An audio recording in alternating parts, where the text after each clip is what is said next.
Hello, friend. Welcome to Grandpa's Horror Stories. Don't forget to like, subscribe, and comment your own stories.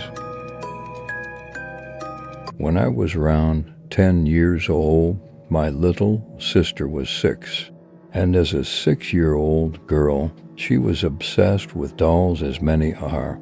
Small ones, huge ones, lifelike ones. She loved them. And being her big brother, I of course had to torture her. I would punch them, kick them, and throw them down the stairs. She absolutely hated me for doing it, but I thought it was hilarious.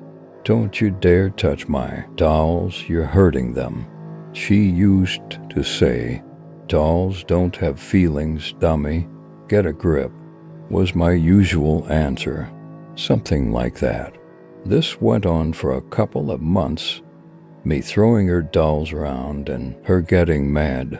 But it lost its luster fast, and I needed something different to mess with her. At the time, Toy Story was huge, and we both watched it all of the time. So when she was gone, I'd move her dolls around the room, putting them in weird positions, kind of like the asshole version of the elf on a shelf. She sincerely believed that her dolls were alive and talked to them all the time, following my shenanigans. But what started to freak me out was what they were talking about. One time I walked from my room past her cracked door, and I could hear low murmurs and laughs. Through the small opening in the door, I could see her whispering in her doll's ears. "Is such a jerk, I know. He shouldn't mess with you like that at all. Maybe you can get him to stop." She leaned her ear down to the doll's mouth, and a confused look grew on her face. She looked towards the door where I stood and got up and closed the door. I wasn't making a sound, and her back was turned.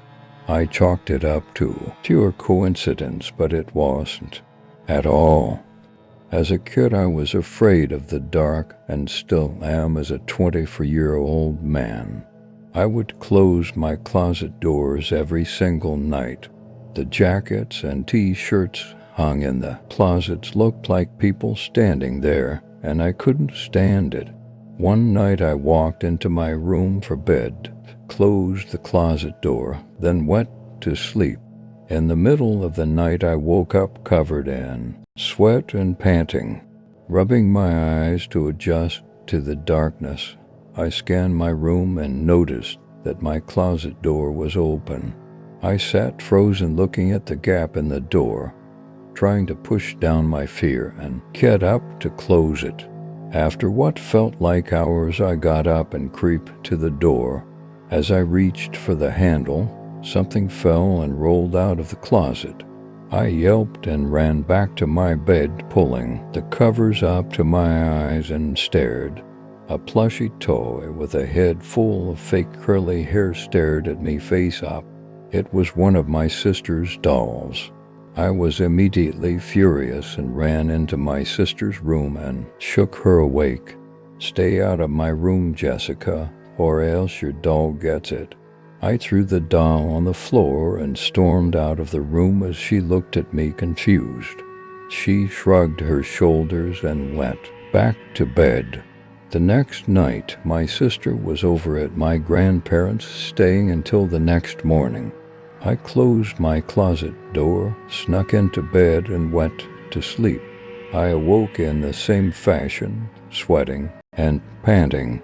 My eyes had not yet adjusted, but I felt a sting on my wrist that felt like a paper cut.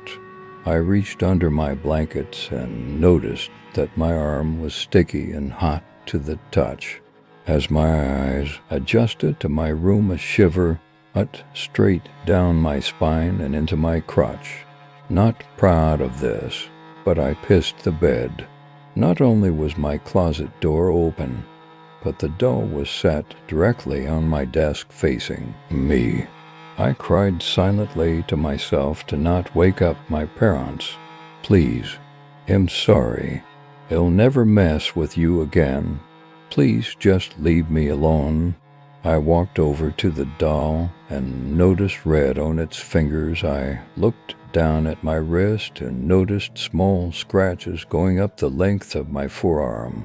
I cried even harder and set the doll down softly in my sister's room. I never messed with my sister's dolls again. When my mom asked me to put Jessica's toys away, instead of my usual throwing, I set the dolls down gently, especially the curly-haired one that appeared in my room.